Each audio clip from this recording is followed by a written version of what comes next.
here. The time is 5:31 p.m. Roll call, Mr. Bailey. Here. Mrs. Dean is going to be late. Mrs. Martin. Here. Mr. McAfee. Here. Ms. Miller is not here. Mr. Osowski. Present. Chair is here. Ms. Jesuik. All right, if we could all stand for the Pledge of Allegiance. I pledge allegiance to the flag of the United States of America and to the republic for which it stands, one nation, under God, indivisible, with liberty and justice for all. Excuse me.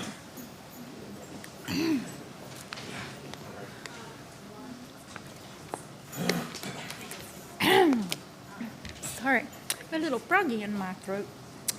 All right, President's remarks. As per usual, please place all cell phones on silent. And then I just was going to give a brief, to the best of my recollection, legislative update. So last week I was at our local ISD's board meeting, and we always get a legislative update when we were there. And then we did some wonderful training, not really training, brainstorming with MASB around what our concerns are as school board members and what we think MASB needs to legislate for. So a couple of those legislative updates, we all know we were all shocked when they slashed our budget for school safety and social emotional supports. There is I believe, $125 million one-time payment coming. We know that's not enough. We know we need to keep pushing for that. We all said that. We all asked MASB to continue to push to make us whole, because those problems aren't getting any better, and certainly taking $200 and something, giving us $70 as opposed to, I don't know what it was before, but we all know that taking money away from it isn't the answer. One of the things that they said was, it's not about not having the money in the budget. It's about the priorities on where the people in Lansing have decided to spend the money. Now, granted, all of that additional money was ESSER fund money, but it's about getting Lansing to understand that this needs to be a bigger priority than, say, something else, right? MASB has been lobbying on caps on MIPSers. There's some negotiation there. I think we're getting like a 3% deal break on MIPSers for now, because what they have found is that the healthcare fund that nobody is being added to anymore is more, it's like 140% overfunded, right? So there's so much money in there that the current retirees that draw from those, obviously that number isn't growing, that number is going down. So we need to continue to lobby for some breaks on healthcare costs, not only from the district's point of view, but from our employees' point of view, because I think they're paying like 7% contribution or something crazy like that. And then the last one that they gave us an update on, which is probably, in my opinion, the most ridiculous one, because it's unfunded mandate, is this new dyslexia law mandate that they're going to say that's going to require public schools to test 3 times a year, K through 3rd grade, for dyslexia. They say that this is going to solve the problems that we have with literacy. It's not going to solve the problems that we have with literacy. It's going to label kids who aren't dyslexic. They haven't given us any resources. They're taking our tools away from us. They're going to, there's so many, they're just crazy things happening. Crazy things happening in Lansing. So there's some mandate coming. I don't think that goes into effect until like 2025. So hopefully we can get that repealed before then, because it just doesn't make sense to label kids dyslexic who are just struggling with reading when they're not really dyslexic. And it also doesn't make sense to force us to put them through all these tests. Let's just test the problem away is the answer again. And then, like I said, the last thing that we talked about We spent a lot of time in breakout groups with direction from MASB on what we thought the priorities should be, and she took when you get a bunch of school board members together in a room, there's a lot of passion, right? And most of us said, they need to make us whole when it comes to school safety. They need to make us whole when it comes to supports around social emotional learning. They need to put counselors, social workers, and nurses in every building, in every public school in the state of Michigan. They need to start to train people on AI because it's not going anywhere. She told us the only rules were we couldn't say quit bothering us, let us do our jobs as school boards, and we couldn't ask for more money. So a lot of really great ideas. I think we'll see some good legislative priorities come out of that. There is movement on some really tough laws on vaping and penalizing business owners who sell to minors. They're basically going to put some sting operations, and that's been a priority from MASB this year. Dr. Nick Lividi out of Detroit has been pushing for that, as well as other districts. So there's movement, but there's still a lot of work to be done. So that's just my legislative updates. Can I get a motion to adopt the agenda of the October 14th, 2024 regular board meeting as presented? Moved by Mr. Osowski, seconded by Mr. Bailey. Is there any discussion? Hearing none, all in favor say yes. Yes. Yes. Opposed? Motion carries 5-0. Call to the audience, public participation regarding agenda items. I think you all were coming. Board President, I wanted to just say if everyone can use their mics going forward for the meeting and that we talk into our mics for secretarial purposes, I'm asking that so everything will be captured for the minutes and also for any recording. Thank you for reminding me. I told her the other day, remind me, because I'll forget. She's going to be like my memory. I'm like, okay, you got to remind me. May I interject? Yes. We don't need to be this close to it, so just make sure that we have enough Just space skip so the that it's story. not squealing in my ear at this end of the table. Okay, thanks. Yes, Thank you yes. so much for that. Yeah, sure, Thank you. thanks. I think it probably will make it easier too for when Jackie has to listen to tape. All right, presentations. I don't know the last time I was on the board when there wasn't a presentation. Whew, I like it. We might actually go home at a decent time tonight. Student representative communication. Hi, everyone. So 2 weeks ago was homecoming, and our theme was red carpet.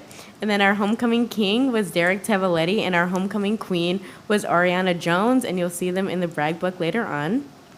Hope Squad is almost fully QPR trained. QPR stands for Question, Persuade, and Refer. And today at 6 a.m., Channel 4 released the interview. Yay. And then finally, Student Council is having a Halloween Spirit Week. And then we're also working on reviving the winter dance this year. Is there any questions? Yay. No? Okay. I know I would love, as we get further into Hope Squad, maybe further in the year, to have them come and speak and present their feelings on it and how they think it's Yeah, going. well, there are some more information tonight that we'll go over that relates to Hope Squad, but yeah, we'll definitely have that group come forward at some point later in the school year. Awesome. But we'll touch on that a couple more times tonight. All right, thank you. All right, moving on. Superintendent's communications, Mr. Witt. So tonight's brag book for October 2024. And this information, along with the calendar of events that follows, will be posted online. We will start this evening with highlighting Beach's open house event, which was in late August, an annual event for our families. The partners we'd like to recognize for this particular event were the YMCA and also Kingdom Presence, in particular Pastor Paula Lee Barnes, for helping out with that event. Kingdom Presence helped provide backpacks filled with school supplies to every student that needed one. And they also gave away through a drawing new iPad to one lucky student. And then also Mission Barbecue, kudos to them for donating dinner to the staff at Beach prior to that event. There's a few photos there of that event. Next up, we had the Hilbert Open House. Also, that open house event, before or at the start of the school year, many students were allowed to participate as families in scavenger hunts throughout the classroom and the school. And it was the first opportunity that families had to really see the renovations that took place this summer through the 2021 capital bond projects. So kudos to all the staff at Hilbert and the families that came out to be involved in that event. The next one, event to highlight, is our ongoing parent or family university that we operate at the elementary level, launched last year, made some tweaks for this year to try to improve participation in person. And I'm pleased to say that the first event, which was a family game night that involved and was open to families from both Beach and Hilbert, had over 120 students and parents participate. They also got our own Redford Union Junior High cheerleaders involved in the event to welcome everyone.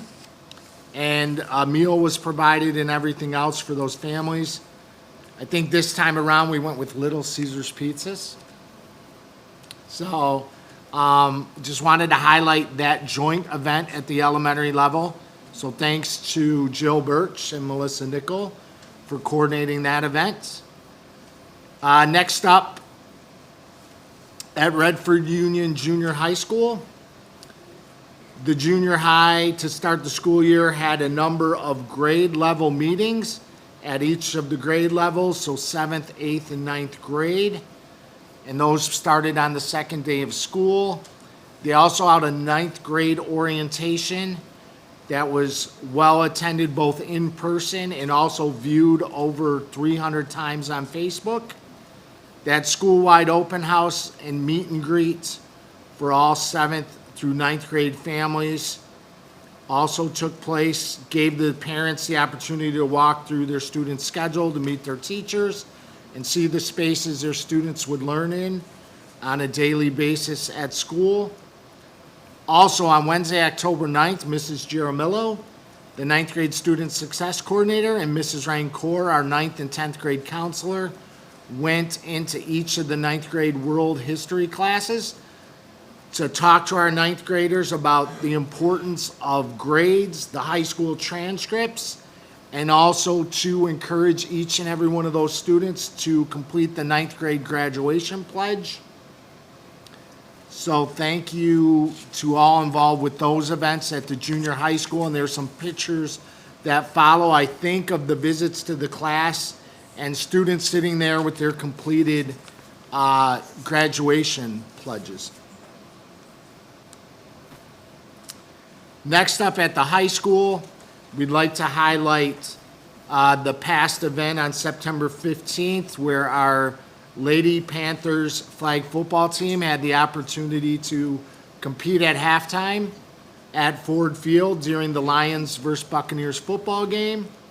And they had a chance to meet a flag football legend during that event, who was able to talk with our young ladies about women in sports and her own experiences as a female athlete.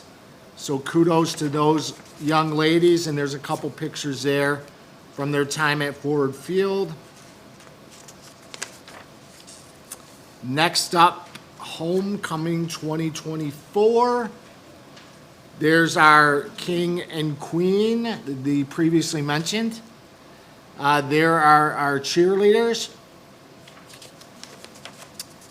And the highlights, a 54-0 win by the Panthers on homecoming. So kudos to our athletic coordinator, Mr. Lesmeister, for making sure they scheduled the right team for homecoming.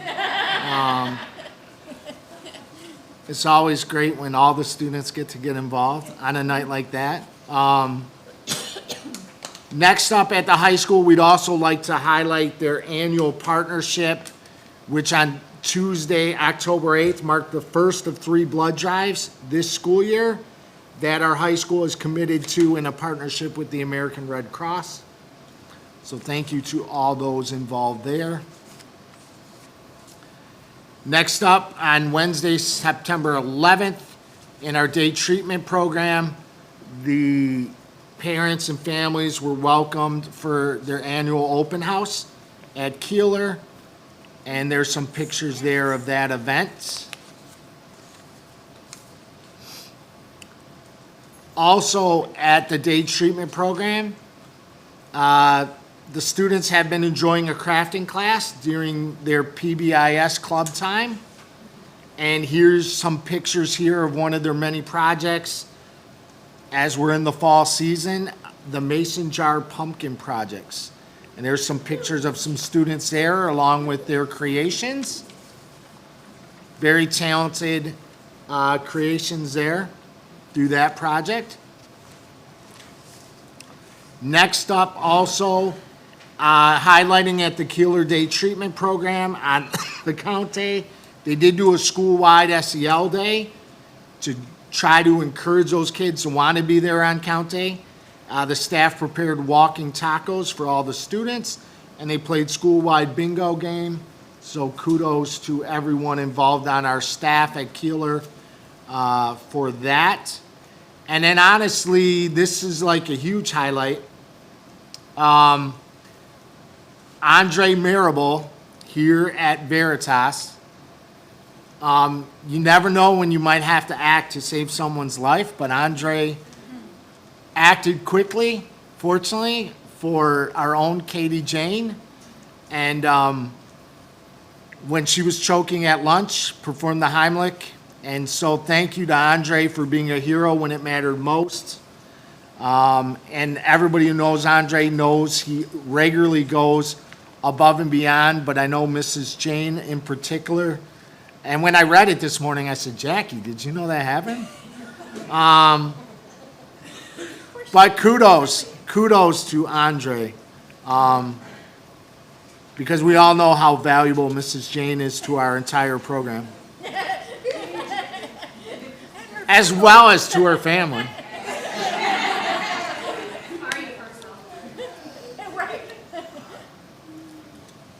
So thank you to Andre for that.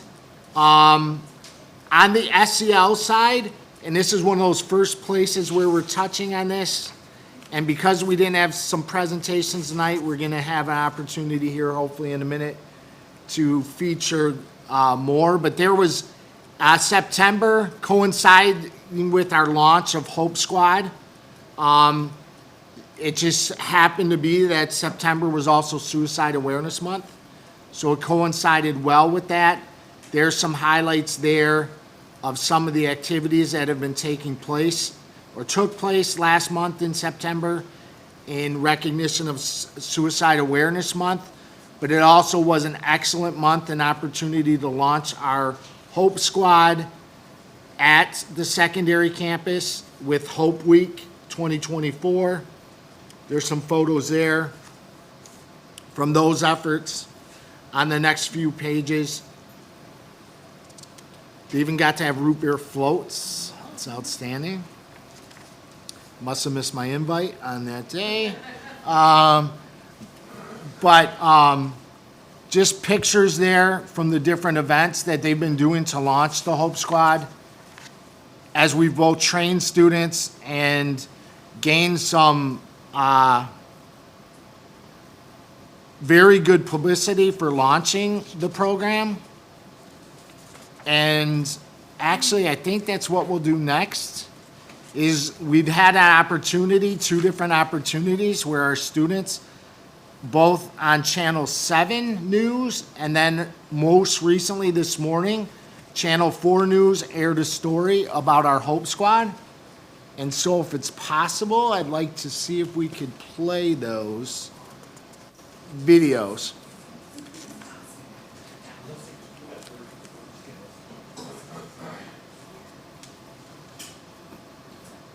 Hopefully with some sound.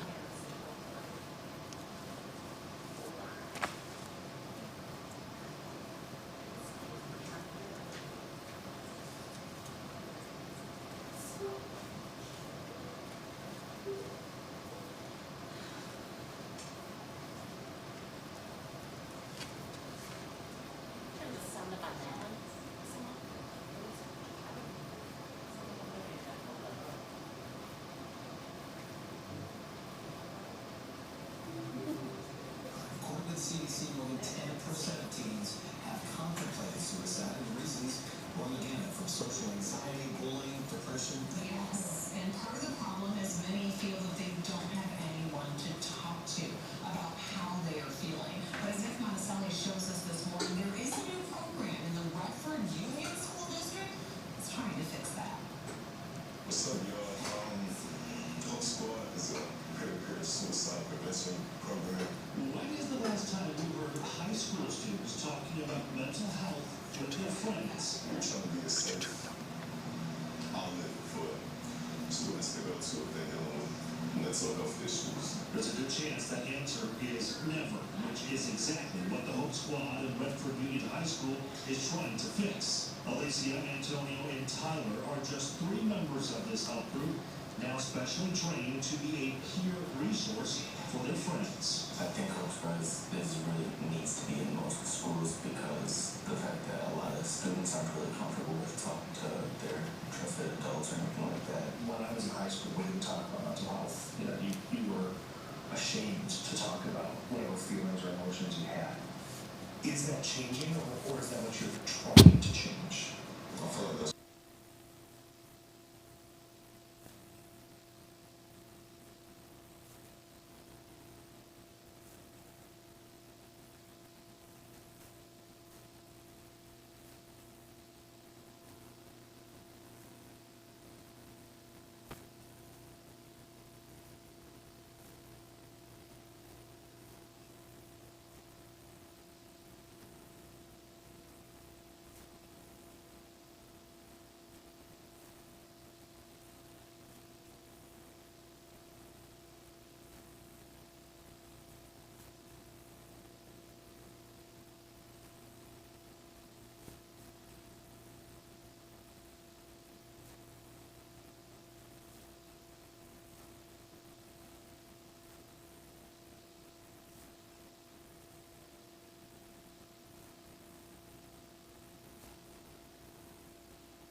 quick question. As it relates to how are the students, the Hope Squad, what's the plan if you guys, it become too much of an emotional burden for you to talk to your peers about this? What's the plan? Have you guys worked out a plan for that? Do you want me to answer? Is it okay? So we haven't really discussed it, but one thing that we have highlighted is that we are not counselors, but we're just kind of helping people through the situations and getting them the help that they need.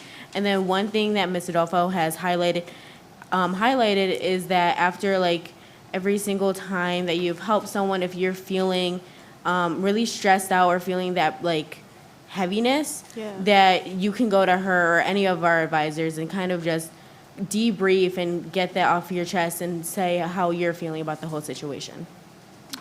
Thank you. Thank you. Thank you. Wonderful.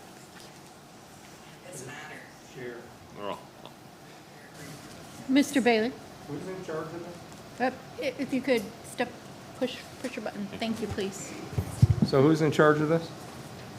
At the high school, I'm the lead advisor. Thank you.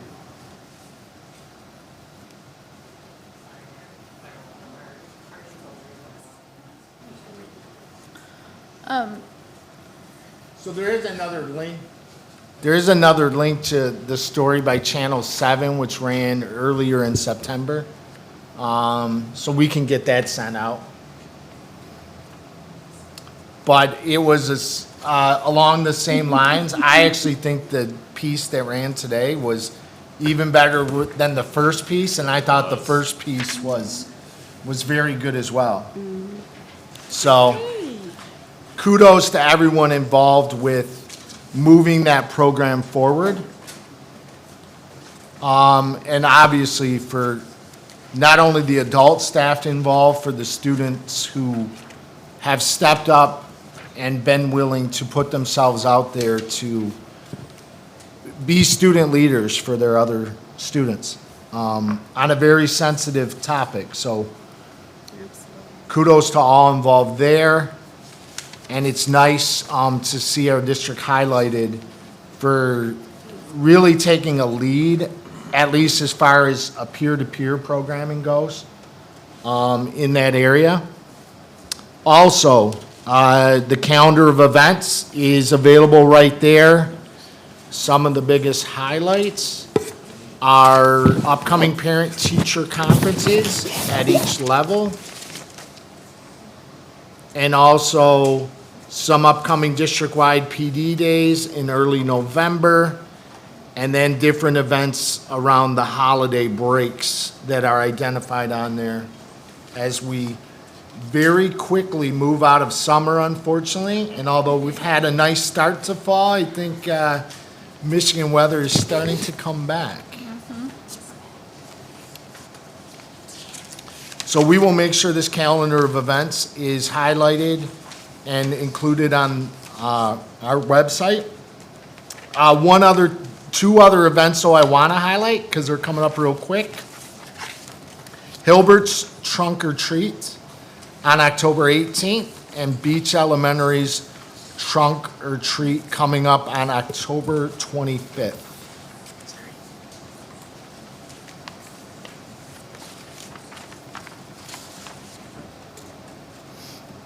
And that's it. Thank you. I'm just going to kind of piggyback off of that. Just how proud I am. It's scary enough to talk to the press, right? Like, that's kind of scary. You guys did good. But just how proud I am that not only are we, we're the leaders in this very crucial work, but just of our young people who are willing to step up, and a young man who's willing to say on the news, yep, I've thought about it. That takes a lot of courage and a lot of guts, and I'm so thank you for bringing this idea.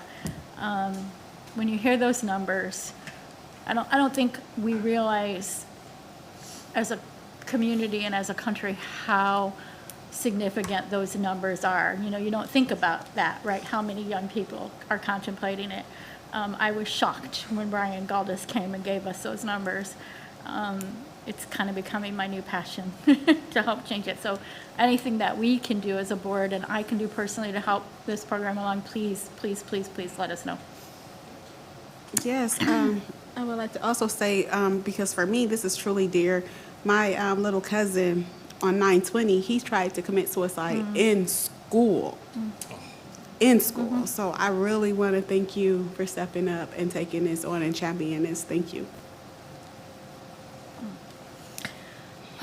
All right, moving on to happier things. Communications received by the board secretary, Mrs. Martin. So we did receive a letter for, I want to say it was from the Oakland Department of Treasurer, if I'm not mistaken. And I just wanted to talk to Superintendent, because I gave you the letter during the study session, just to follow up on that. Yeah, I will make sure to follow up on that. I haven't had the opportunity to yet, but I will make sure. I think I got to get that to Mr. Beltink. Can you tell us what it was actually pertaining? Have you looked at it? I have glanced at it, but I wasn't able to dig into it deeply, but it seemed to relate to a tax collection issue, and somehow we're involved in the situation. I don't think it was directly an attempt to collect taxes from us, but it was more along the lines of a notification to us that we may not receive full tax benefits because they're trying to collect money from an entity that owes us taxes. Oh. That's generally what the communication we get from the county or from the treasurer on those things, is that they're, like Mr. Witt stated, there may be a shortfall on the taxes, and then it's currently in litigation. Are we in litigation? No, it's notice to us or anybody else that's impacted by the litigation between the county and the taxpayer. Got you. So do we have any property in Oakland County? We would not, but there may be a company involved in it where they may have property. Yeah, I will have Mr. Beltink look at it and send out an update. We can take a look at it. But that is what I took away from the high-level review. Yes, sir. Cool. Thank you. Oh, the joys of figuring out that legal stuff. All right, moving on. Chief Financial Officer's Communications, Mr. Beltink. All right, so a couple items this time. We are early in the process of looking at student count. Count day was in early October. Preliminary numbers are encouraging in the fact that I think it's looking like we're holding our own right now. Preliminarily, we're about 20 students up from where we were last year. However, there has not been an audit, so this week, that's when that's going on. They have through this week and I think part of next week for students that were not there for head count day, they can still show up. And at that point, then we start looking to see who we can keep in and who we can keep out. We could easily lose those 20 ads and fall below where we were last year, or we could hold some of them. Odds are we're going to lose some of them. But right now, being 20 up is better than being 20 down at this point. So it is encouraging that aspect. The share time program that we have is not included in those numbers. That usually takes a little bit longer because we've got to match up classes, and you're talking partial heads, partial FTE. But year in, year out, we typically grow that program 5 to 10% too. So it wouldn't surprise me if we would be up 10 heads on the shared time program to offset anything that we could potentially lose with our own Redford Union students.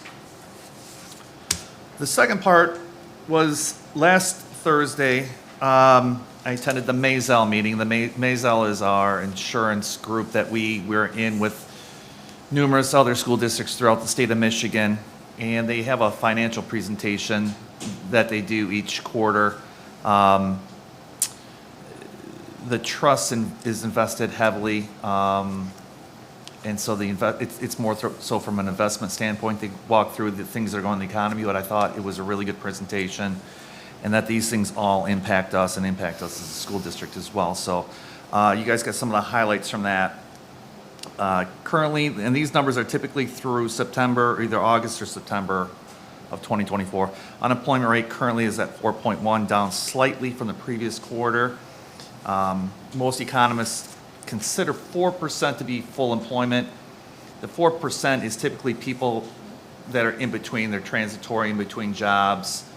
So if you start getting below 4%, I think over the last 12 months, there were points between where we were at 3.5 to 3.7. That indicates a very hot job market.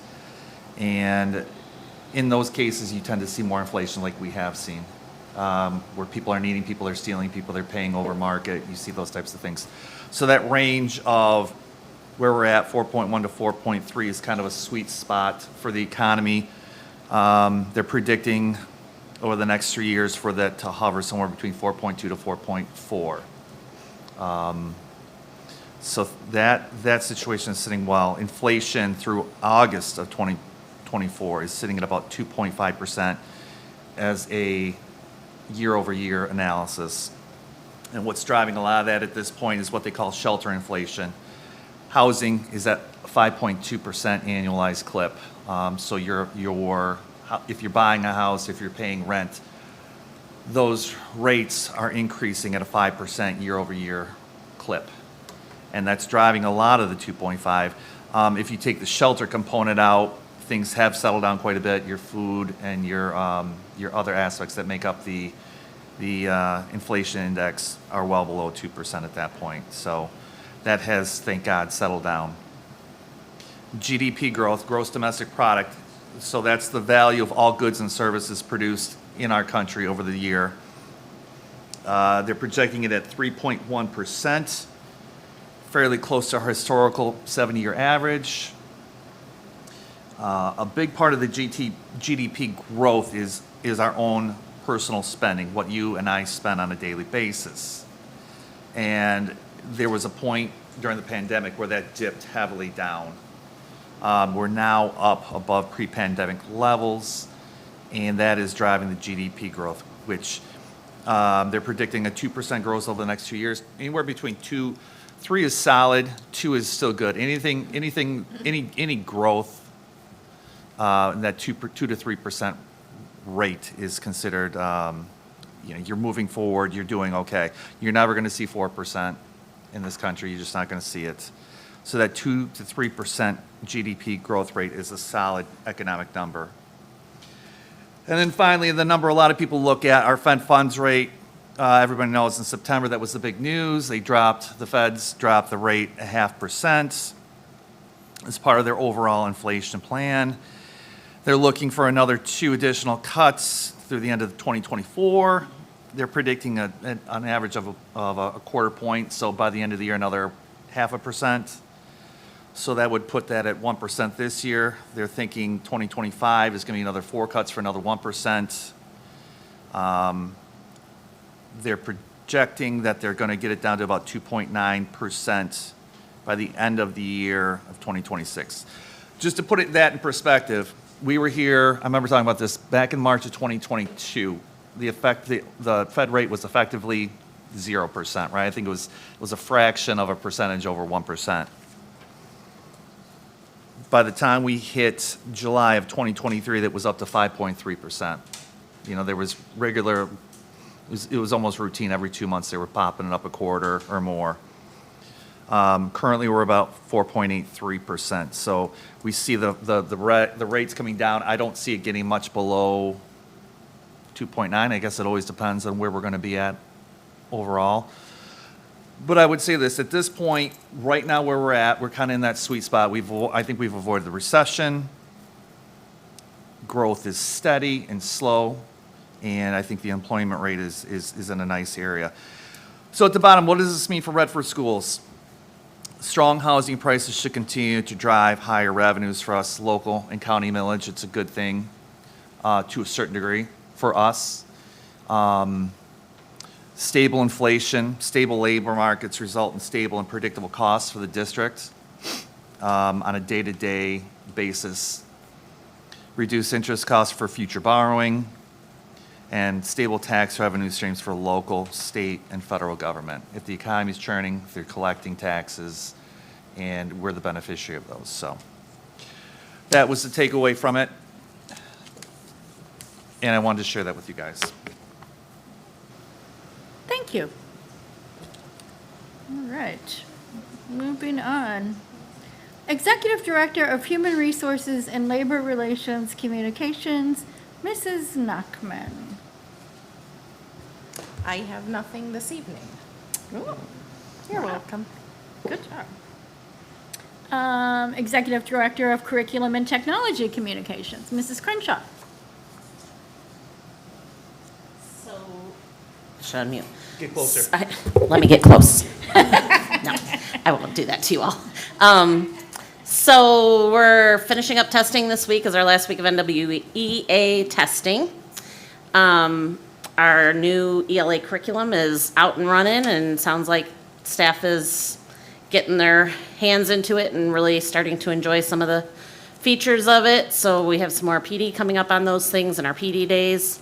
I was lucky enough to be able to go to a couple conferences recently. Our MASA conference, which always good to go and get some updates from the state. But last week I was able to attend the Ron Clark Academy with Carissa and Jill and Mike and Jason and Chris Norton. And what a phenomenal program that is. And I look forward to more discussions on some parts of that we can. Oh, Mike Taylor didn't go on this one, I'm sorry. Did I say your name? I'm sorry. No, you weren't invited this time. It was, I mean, I don't think we're gonna get any slides in the building, but I was slide certified, so that's a bonus. I think everybody was. So I look forward to having more discussions on some parts of the program that we can start to implement in the buildings. And that's all I have for today. Thank you. All right, we are moving on to the consent agenda. Can I get a motion to approve the consent agenda items as presented? So moved. Moved by Mr. Osowski, Second. seconded by Mr. McAfee. Is there any discussion? Hearing none, all in favor say yes. Yes. Opposed? Motion carries. There were no items removed from the consent agenda, and there are no special action items. Ooh, I like a meeting like this one. Call to the audience, public participation. Yeah, I can't even say it. Regarding non-agenda items. All right, hearing none.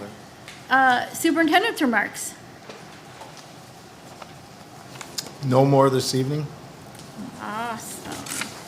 All right. Woo. I was worried for a second there. Do you want me to come up with some? Donuts tomorrow. No. Board of Education communication and discussion. So I'll, as become my habit to make sure everybody gets, I'll just go right down the table, and I will start with Mr. Osowski. I'd just like to say the homecoming was really nice to see everybody out there. The court was really nice. They were all polite, and it was just a really nice, and it's been the most beautiful football weather I've seen in years. So that's it. Awesome. Yeah, we've had a good season for weather. Mr. McAfee. Yeah, absolutely. I'd like to second that motion by Mr. Osowski. Being back involved with athletics here at RU and our new field and seeing all the kids and the families, it's just been a wonderful, wonderful fall. And we've had a great time. Look forward to, what we have going forward with volleyball and basketball and wrestling and whatnot. I think the spirit here in Redford is alive and well. I agree. Mrs. Martin? A few things. I was just wanted to know about the technology that we're using for video to ensure that our videos are being placed on YouTube. Just a little bit more. I think that I remember someone saying that the volume quality has not been the best as relates to our recordings, so therefore they're not being posted. But if it is our volume quality as relates to board, that we're not talking to our mics, or is it the volume quality of the equipment itself? Is something wrong with the equipment? That was only for that one meeting. We had that one meeting where nothing worked for whatever reason because there was a switch flipped over here. But we've corrected that, so the meetings have been posted. We post them after you all have approved the minutes from the previous month. Which is that's the way it should be. And so they're posted on the district website? Or they're on a YouTube page. I know, Jackie, Okay. I'm not sure if have you put the link up there? I guess I'm not sure where that is right at the moment, but they are on a YouTube page. Okay. Oh, okay. Yes, the last, probably for 3 meetings, I have not put them on our webpage, but they are on YouTube. Okay. Oh, so maybe if we could post something, if they're going to be on YouTube, possibly make a comment on our page so people can go to it and see, because I didn't know that that's where it was posted. And Okay. thank you. And then also, as we were talking about the dyslexia testing earlier, I just want to highlight that some parents do have students that possibly do need the testing for dyslexia, and not to actually downplay it, because it is real. I am a person that has dyslexia, and so some testing is necessary to catch those, but assure that's not going to fix the reading. That's one solution, not the end-all be-all solution to our reading problem in the state. Thank you. And don't get me wrong, I wasn't trying to downplay that. The mandate actually is going to require that we test 3 times a year, kindergarten through 3rd grade. And I think the concern is that, my impression was that the concern is that Lansing believes that this is going to fix the literacy problem, and it's not. And it's, once again, an unfunded mandate. So once again, Lansing has said, you must do this. Oh, and by the way, you can't do this, this, or this until. So like the way it was explained was there are tools that our teachers have that they use currently in the classroom as interventions that are now going to be told, you cannot use tool A, B, C, or D until student has been given an IEP. So instead of getting intervention early they're taking the tools and the resources away from the people who are in the classroom every day because they want to make it look like they are fixing the literacy problem. So that's the real issue with the mandate. And again, once they're not going to give districts, there's no guidelines, there's no money behind this. We're going to have to do it, and we're going to have to figure out how to pay for it on our own. And and by the way, we're not going to give you any more money. Money doesn't fix everything, but unfunded mandates from Lansing certainly become. It seems like it's ultimately going to tie the hands of our educators who are in the trenches every day, and create more work for them. And it's not that the testing is more work; it's that they can't get those interventions in place until they've tested 3 times, a child's been flagged, they've put an IEP in place, and then we can get them some interventions. So that was my understanding. Mike, we get like a 5-minute blurb. I do encourage you to, I encourage every board member to get on MASB's website. There's usually a legislative update there. We'll tell you anything that's passed recently, anything that's in committee. It comes to us in our emails. I know some of you are experiencing some issues getting into your district email. Please call the help desk. I was fortunate to have a really good experience with them. They will walk you through it. It has to do with this whole 2-step authentication stuff to protect us. But once they fix that for you and help you, then you can get back into your email, because there's a lot of information that comes to us, to our school board emails, that is, generated from MASB and Wayne County Association of School Boards, legislative updates. Those are things that we're never going to get in our personal email. So it helps us know what's going on. The only thing that I would add about the dyslexia legislation, and I'm getting up to speed on it myself, Brand new. but I do know that my colleagues, I have a number of colleagues throughout Wayne Risa, including the superintendent, Amy Conway from Gibraltar Carlson Schools, who herself is dyslexic. And she is dead set against what's in this legislation, has testified in Lansing about how ridiculous this legislation is. And I know there's a number of superintendents within our group that have reading masters in literacy, and they share the same views about how ridiculous this piece of legislation is. So what you have here is a bill that was introduced by somebody that, as far as I know, doesn't have a sophisticated training in literacy, and is being told by educators, multiple educators around the state, that this legislation is a bad idea. And this particular piece, the way it's structured. It's a bad idea. And so from that end, I don't believe it's a very good piece of legislation. So I just wanted to provide that additional background. And I missed this one. This is not passed, but there is murmuring in Lansing about requiring every high school senior to complete a FAFSA as a graduation requirement.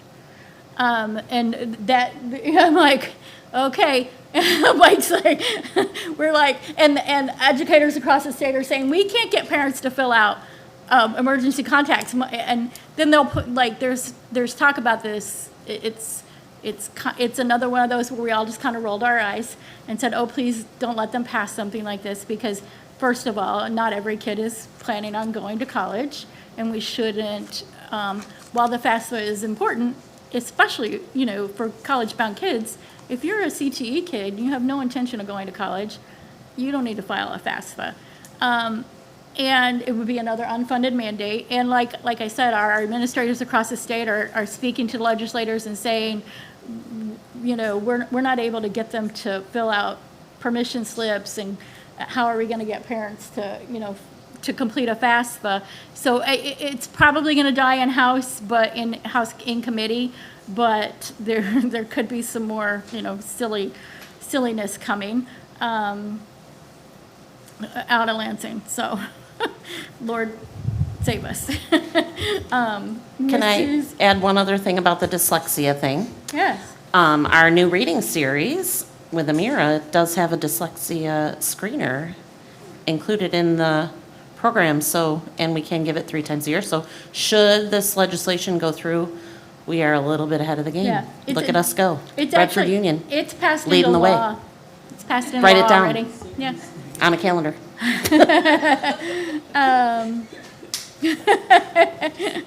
Mrs. Dean. I don't really have much. Since I missed it homecoming last week, I hated that. Since becoming a caregiver for my mom, I haven't been able to do a whole lot of things. But I live to the left of Claude Addison Park, and I could hear from my porch.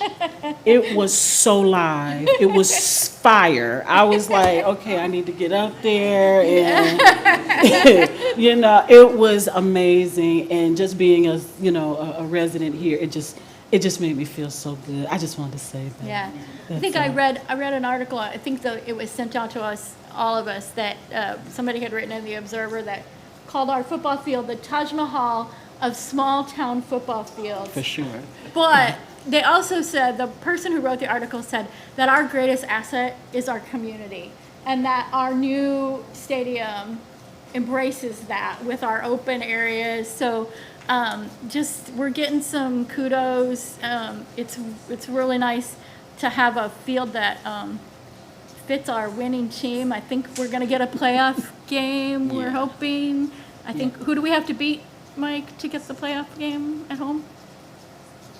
Just got Mental Park and Belvedere left. Okay. Easy. That's easy. And, I'm sorry. No, and then, go ahead. No, I was just gonna say, whoever does the announcements, I love how he does the score. I know, he's great, right? So that's all. Great. I also forgot to say that many of us in this room had the privilege of attending the Redford Chamber breakfast, and Redford Union was honored for 50 years of membership to the Redford Chamber. So that's quite an accomplishment, and they give us this little engraved, plaque thing. Mr. Bailey.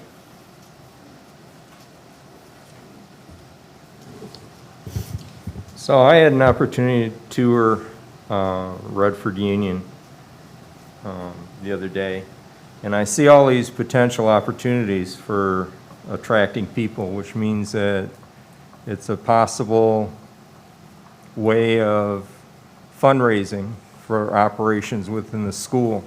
I was wondering, are we making a point of spreading the wealth among the different groups within the schools?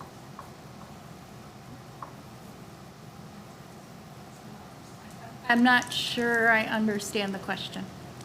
So anytime you can draw people to a location, Right. there's the opportunity to sell hot dogs or candy bars or whatever, which can be used as a fundraiser. Correct. If it's typically one group that does it, then the wealth is concentrated. On the other hand, if the wealth is shared, different groups, a drama club or whatever, have an opportunity to participate, then that wealth can be shared and spread out. So I know concessions is run by Blue and Gold, and Blue and Gold gives money to any organization in the school that needs assistance. I know in the past they've paid for mics, they've paid for, in the auditorium, they've paid for music. Back in the day when we had pay to play, when you had to pay an activity fee, they helped kids who couldn't afford activity fees. So they do spread the wealth around. I know that at our football games, our cheerleaders have the opportunity to raise funds. Our marching band has the opportunity to raise funds. 50-50 is done, I believe, by cheerleaders. Marching band is usually out there doing something. I know currently they're taking orders to, if you wanted to purchase, especially if you're a band alumni, you can purchase a uniform, and once they're done with the uniforms, because they don't have the new ones yet, they will then, anybody who's signed up to purchase one of those old uniforms will get that uniform to do with as they please. I know my son asked me for one, so of course I will make sure he gets one, and then I'll do something cool with it, probably turn it into a pillow or something, because I've seen that done where they take the jacket and do some cool stuff. So I know there is opportunity. I know that when choir and drama, when they have events, they ask for a donation, $2 a ticket. They usually sell popcorn and water. So there is fundraising opportunity, equal fundraising opportunity in the district. So you mentioned like 3 or 4, but potentially I think there used to be French club and drama club and German club and all these things. I'm not sure where we are with these organizations. But the idea again is it's spread out. Everybody has an opportunity. Noted. All right. All right, if there's nothing further, future meeting dates, Tuesday, October 29th, board workshop, 5:30 p.m. right here in the district meeting room. Monday, November 11th, ooh, that is after Election Day, so please, everyone, please go out, make sure you vote, including on the Wayne County millage. I can't tell you how to vote because it's against the law.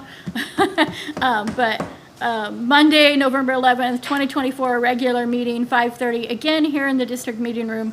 And Tuesday, November 19th, board workshop, 5:30 p.m. in the district meeting room. Can I get a motion to adjourn? Moved by Mr. Osowski.